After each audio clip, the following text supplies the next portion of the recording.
Nós vamos prosseguindo para o quarto capítulo, Caminhando entre Ideias, outro modo de trabalho pedagógico, a docência significativa, que se encontra na página 101.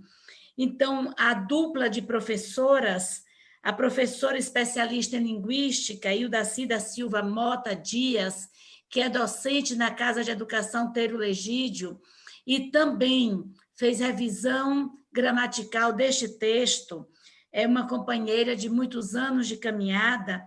Ela nos dirá sobre como na Casa Teiro Legídio nós buscamos essa prática da docência significativa. E a professora doutora Cleomar Felipe Cabral Jobe de Andrade, professora do Instituto Federal da Bahia, campus de Santa Inês, estará dialogando também. E cada uma terá 8 minutos de fala e vamos ouvi-la apresentando este quarto capítulo. Obrigada. Boa noite. Como a professora falou, não é? Sou Ildaci, trabalho nessa casa há 10 anos, trabalho na Casa de Educação, colaboro aqui nessa casa, e trabalhar aqui, começando com essas vivências que são propostas aqui no capítulo 4. O capítulo 4, a professora Sonilda Sampaio, ela traz para nós uma experiência, uma narrativa. Foi uma pesquisa etnográfica que ela realizou, mas quando nós lemos o texto, nós temos a impressão de estarmos debruçados em uma narrativa. E, para minha alegria, eu participei desta pesquisa. Foi assim que eu cheguei ali na ERT, professora Sonilda. Então, assim, foi muito interessante poder trabalhar com este material e reviver aqueles momentos iniciais na Casa de Educação Batista Teiro Legídio. Quando eu ali cheguei, né, quando cheguei aqui nesta casa, vou mostrar assim, como se estivéssemos todos agora dentro do colégio, no espaço ali do colégio, literalmente. Então, ali na ERT, eu percebi que tinha esse movimento dos alunos da UESB frequentando aqueles espaços e fazendo uma espécie de pesquisa.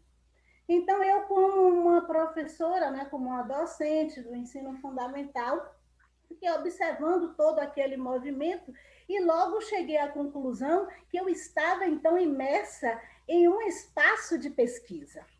Ali, além de ser uma escola para alunos camponeses, era também um espaço de pesquisa. E isso me chamou muito a atenção e, de certa forma, tocou. Trouxe assim, um olhar diferenciado. Com isso, eu fui percebendo que a professora Sonilda, embasada em Paulo Freire, no educador Paulo Freire, ela então vinculava a formação pedagógica às experiências do processo educacional. Por que aqueles alunos da UESB estavam ali? Estavam naquele espaço. Então, este era o objetivo dela. Ela queria vincular essas duas formações, esses dois grupos, associar um ao outro e levar-nos a refletir um pouco. Então, essa nossa prática, ela precisa estar aliada a um discurso. E isso ela fazendo, ela estava remetendo ao educador Paulo Freire, estava também remetendo aos PCNs que ele traz para nós, né? Olha os documentos aí dos PCNs, vamos ressuscitá-los. Então, ele traz aí para nós esse documento que precisa se ter a ação e uma reflexão para chegarmos, assim, a uma atitude ou uma nova ação. Os PCNs, eles já trazem essa proposta. E agora vem tudo sendo validado pela BNCC, que nós sabemos que também confirma essa proposta, que precisamos ter uma ação, uma reflexão e uma ação posteriormente, então, revendo todo aquele caminhar. E a professora Sonilda, ela vem colocando isso no texto, embasada em Paulo Freire. Ela mostra para nós que em Paulo Freire já vem esse olhar, vem essa proposta. Além disso, ela mostra também ali no quarto capítulo que essa docência que nós exercemos, ela precisa ser significativa. Hoje em dia, nós falamos muito em aprendizagem significativa. E ela faz ali uma releitura do texto, né, de David Alsubel, onde ele mostra, em que ele trata sobre essa aprendizagem significativa. Então, o que seria essa aprendizagem, né, significativa? Seria oferecer significados. Em suma, é isso. Então, como ela vem nesse texto mostrando uma releitura dessa docência significativa, ela traz para nós que, enquanto professores, nós precisamos rever a nossa docência para que ela seja significativa e que, para que isso aconteça, eu preciso dar um significado aos objetos e situações que eu estou trabalhando. Aí, então, ela já toca no design didático. Então, esse meu design didático, ele precisa ser tocado por essa docência significativa, buscando alterar o espaço, buscando mudar de forma que haja não algo mecânico, aleatório, mas significativo, para que haja essa aprendizagem significativa. E para que isso aconteça, então, enquanto docente, eu preciso também ser e agir de forma significativa. Continuando o seu texto, além dela tratar, né, nas entrelinhas, mostrando um pouco sobre essa possibilidade de se desvendar ali um design didático na sua proposta, no que você tem a fazer, ela vem também mostrando para nós um pouco de Paulo Freire, o livro que eu já disse para ela que é o meu de cabeceira. Ganhei de presente aí do Colégio Taylor Egídio, logo que fui para o colégio em 2015, que eu estava na ERT. Então, em 2014, passei a trabalhar também no Taylor. Sou muito feliz por isso. E em 2015, todos nós, professores, ganhamos de presente Pedagogia da Autonomia, saberes necessários à prática educativa. E ela traz nesse seu capítulo 4, no capítulo 4 você irá encontrar alguns dos saberes, não são todos os saberes que Paulo Freire coloca, mas ela traz alguns que a tocou de forma assim, especial. Então, ela traz para a gente. E o primeiro que ela coloca é refletir a prática. Então, ela vem, né, trabalhando aquele seu texto ali, tecendo de forma muito bem entrelaçada, que eu gosto muito de ler os textos, já falei isso para ela e falo sempre sobre isso. Então, ela retoma novamente essa proposta. Espere aí. Enquanto docente, para que haja essa docência significativa, precisa se refletir essa prática. Não deve se agir de forma mecânica e aleatória. Depois ela vem mostrando a apreensão da realidade. Então, agora, nesse contexto que nós estamos pandêmico, precisamos aprender, entender, compreender as características, o momento, para que o nosso design, como eu já disse anteriormente, o nosso design didático venha contemplar tudo isso. Ela vem mostrando a necessidade também de termos um diálogo com o aluno, com os professores, com a comunidade.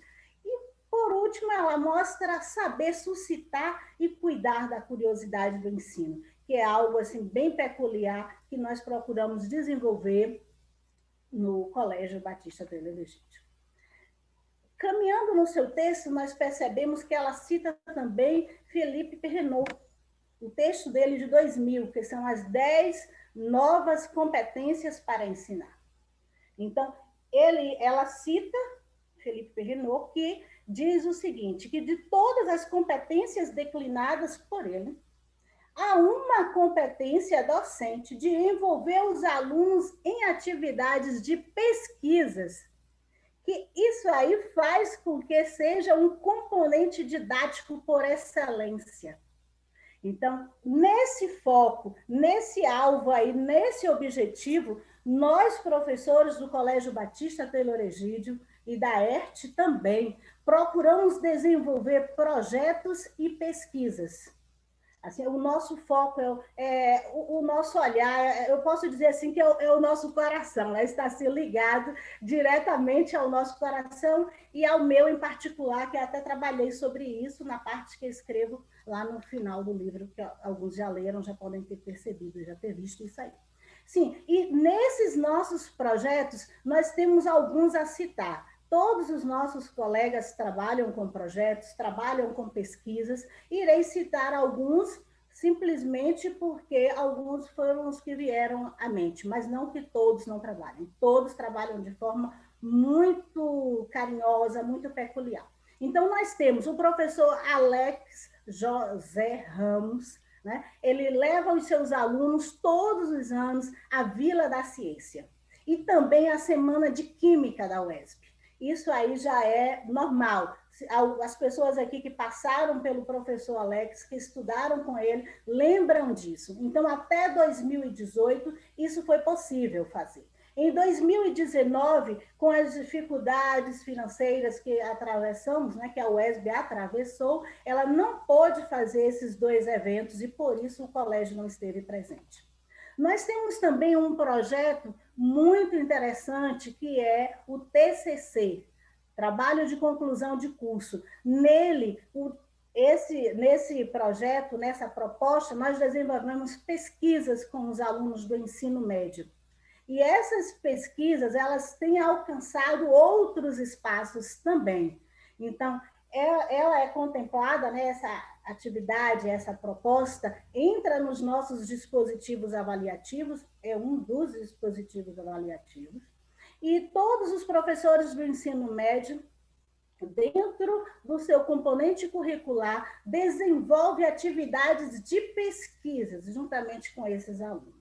Então, nós temos o professor Wallace Moura, que já desenvolveu assim, projetos maravilhosos, orientou pesquisas instigantes em história. O poder emana do povo, desmistificando a democracia brasileira.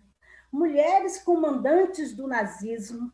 Em literatura também foi trabalhado o tropicalismo, toda mistura provoca um efeito estético.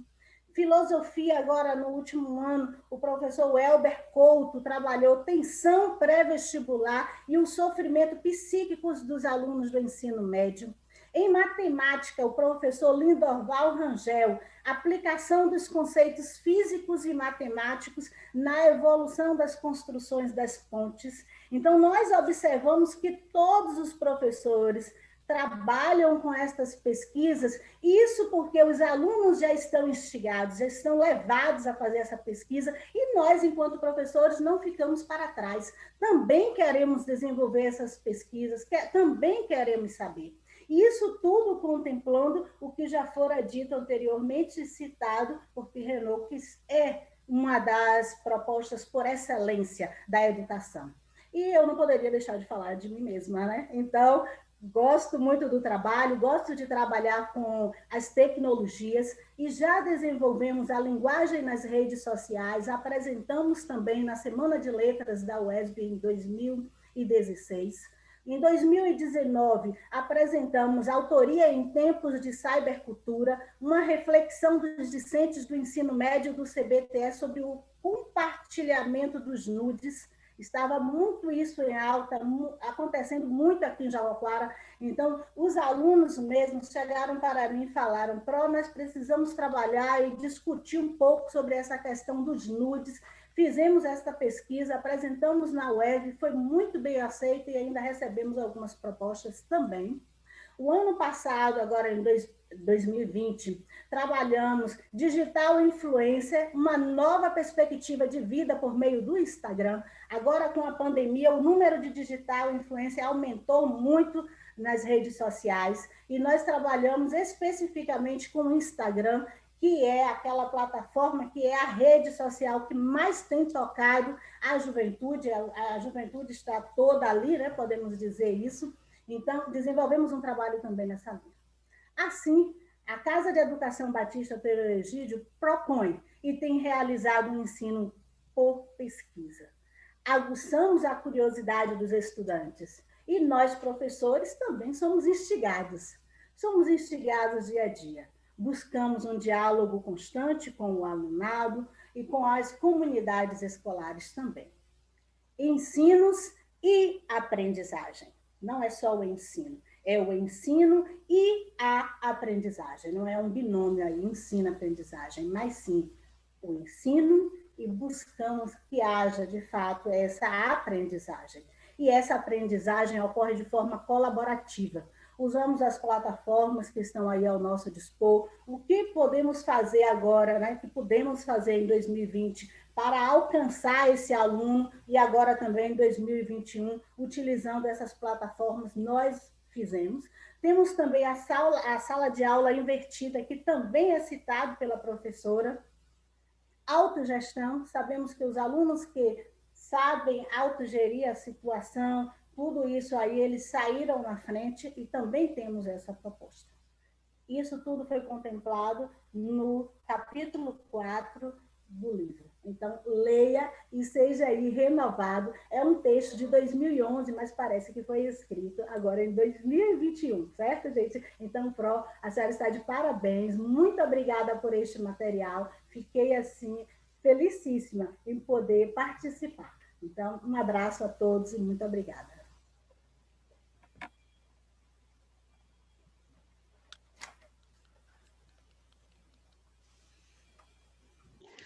Boa noite. Sou eu, né? Que bom falar depois de você, viu, Ildaci? Porque você não só apresentou tão bem esse capítulo, como trouxe as experiências vivenciadas nessa Casa de Educação pelo regime. Né? Experiências compartilhadas, vivenciadas, e que enriquece tanto a gente conhecer mais detalhes sobre esse capítulo, sobre esse livro, sobre essa gestora e escritora. Obrigada. Eu primeiro quero agradecer também, né, ao convite de participar desse momento lindo, maravilhoso, importantíssimo, né, de apresentar essa obra, importante obra, que eu vou falar aí da sua importância também e pertinência. Obrigada também pelo convite de fazer a apresentação desse livro, a apresentação escrita, desse privilégio de conviver com você, viu, Sonilda? Para além do espaço da educação, para outros espaços da vida. E aí eu digo da pertinência desse livro, porque é um livro que, a partir da educação, ele vai contar também a história de Jaguaquara, uma parte dessa história de Jaguaquara, a pertinência e a importância dessa obra para a formação de futuros docentes, ou seja, de pessoas que estão aí nesse processo de formação, como também aqueles que estão na prática docente cotidiana, nesse processo de formação também contínua. Ficamos aqui, né, Ildaci, com esse quarto capítulo do livro, Caminhando entre Ideias, outro modo de trabalho pedagógico, a docência significativa, e eu começo destacando nesse capítulo, fazendo um link com a fala de uma docente da casa, que depois vai falar, né, para nós aqui também, sobre um dos capítulos do livro, que está lá na página 210, da fala, da escrita de Joana, da professora Joana da casa, e que destacando justamente esse trecho. Então, existem lugares que a teoria não é diferente da prática. Por que eu trago essa frase de Joana, da sua experiência enquanto docente, para enriquecer e ilustrar esse capítulo? Porque esse capítulo ele vai discutir justamente uma problemática muito comum que a gente ouve, né, cotidianamente, não só no espaço de docência, mas em outros processos formativos também, de outras profissões. Esse é um deles, em que as pessoas questionam ou colocam à prova entre teoria e prática. Serão incompatíveis? Entre a lacuna que a professora Sonilda diagnosticou, observou, entre discentes brilhantes e docentes díspares. Então, ela se perguntava, levantando duas hipóteses. Espera aí, Se eu tenho no processo de formação discentes brilhantes e depois a sua prática não tem nada a ver com aquele processo de formação que a gente fala, que a gente passa, que a gente constrói em sala de aula, existe talvez aí duas hipóteses levantadas pela autora. Ou o professor, após a formação, assume uma postura desigual, ou há vazios e falta de referências na própria formação da docência universitária.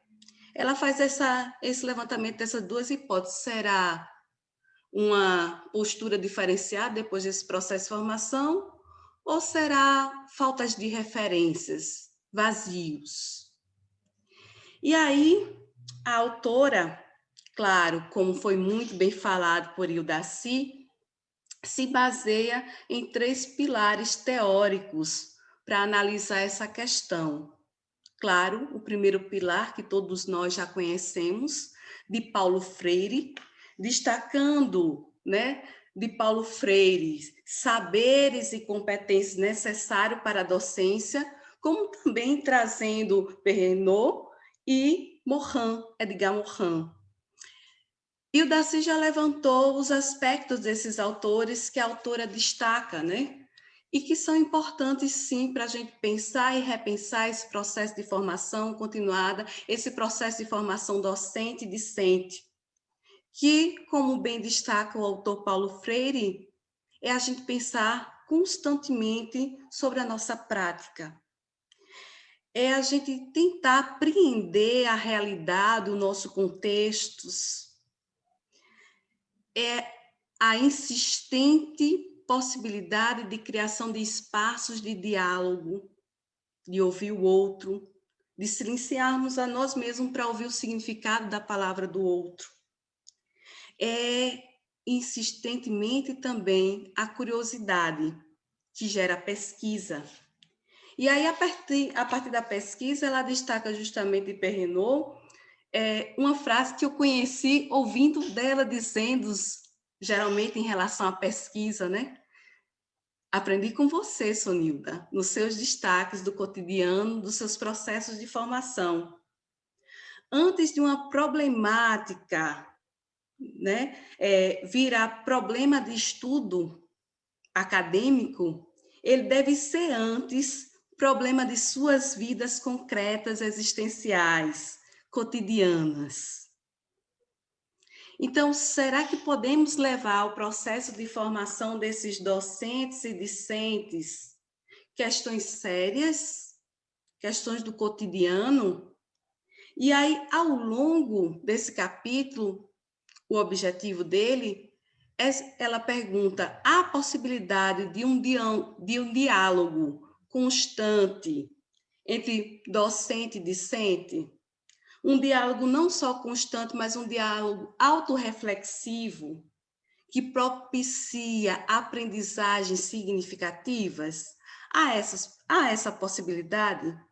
E não só a autora vai responder a essa questão, como ela demonstra na sua escrita, como a sua própria prática responde a essa questão.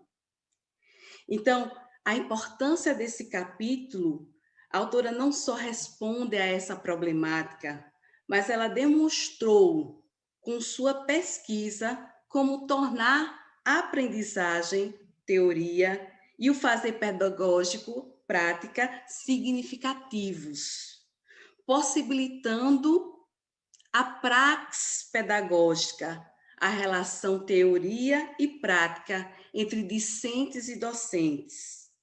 Esse capítulo também revela aqui não só a pesquisadora Sonilda, mas como o fazer docente é sustentado pela inquietude da pesquisa, que transformam pessoas e que pessoas transformam o mundo. Ela destaca no final, como respostas, e aí eu nem vou falar quais respostas, mas é importante destacar esses aspectos dessa casa Taylor Egídio, que o fazer docente, como já dizia Paulo Freire, é um fazer de persistência, resistência e o sentimento de pertença ao grupo tão forte nessa casa.